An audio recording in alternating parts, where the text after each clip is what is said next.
Today we are going to talk about geographical indications. So as the name suggests, these indicate the origin of goods and services. It tells the consumer that if a product is produced at a certain place and it has a characteristic unique to that place. For example, Scotch whisky. So Scotch whisky is unique to Scotland.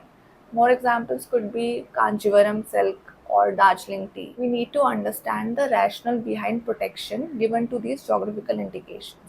So it is done basically to protect the rights of the indigenous people and the local communities and farmers जिन्होंने इतने सालों से इन traditions को cultures को protect किया है और evolve किया है सो उनको रिवॉर्ड करने के लिए also to promote business in those particular areas. Geographical indications are valuable property for the producers.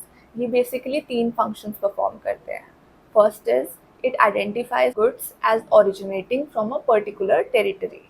Second, it suggests to the consumers कि क्योंकि ये गुड्स इस पर्टिकुलर जोग्राफिकल रीजन को बिलोंग करते हैं इसलिए they have those qualities characteristics और reputation. Thirdly, it promotes the goods of producers of a particular area. Geographical indications को internationally भी protection दी गई है under the Paris Convention.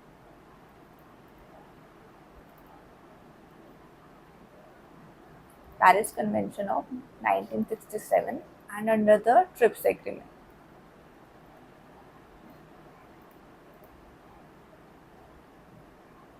Of 1994. इसके अंदर section 4 and article 22 to 24 deals with geographical indications. The TRIPS agreement follows the principle of reciprocity. It means कि बाकी countries आपके GIs को प्रोटेक्शन तभी देगी अगर आप उन कंट्रीज के GIs को प्रोटेक्शन एक्सटेंड करेंगे. So pursuant to this agreement, India also enacted the GI Act, that is Geographical Indication of Goods, Registration and Protection of Act 1999. इस एक्ट का ऑब्जेक्टिव ये था to provide registration to geographical indications and to provide better protection to such goods in India. Section 2, subclause 1E defines geographical indications. So let's look at the definition. Geographical indication in relation to goods means an indication which identifies such goods as agriculture goods, natural goods or manufactured goods as originating or manufactured in the territory of a country or a region or locality in that territory where a given quality, reputation or other characteristics of such goods is essentially attributable to its geographical origin. Next, we'll look at the definition of goods. Subclause F defines goods.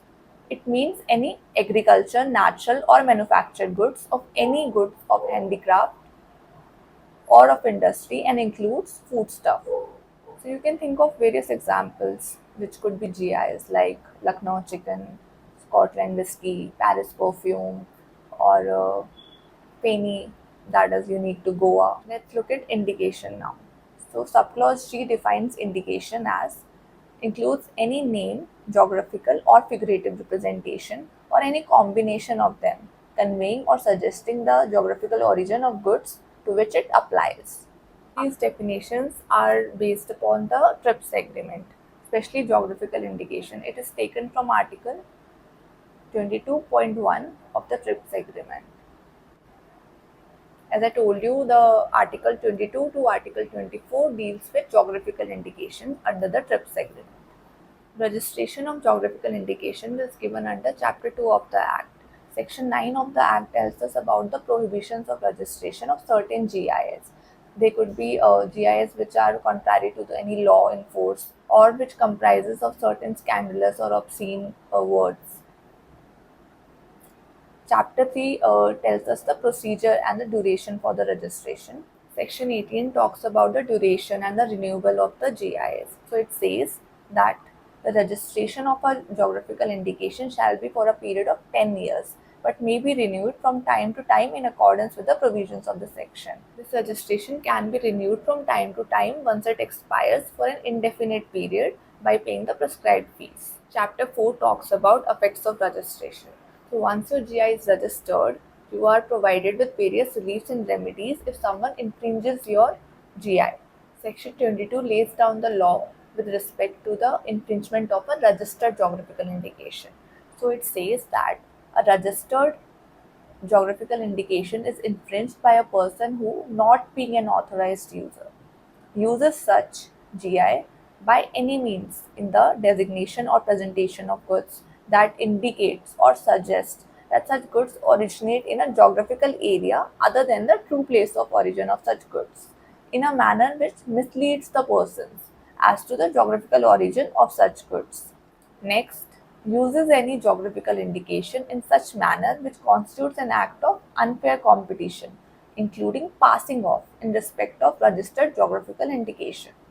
C. Uses another geographical indication to goods which, although literally true as to territory, region, or locality in which the goods originate, falsely represent to the persons that the goods originate in the territory, region, or locality in respect of which such registered GI relates.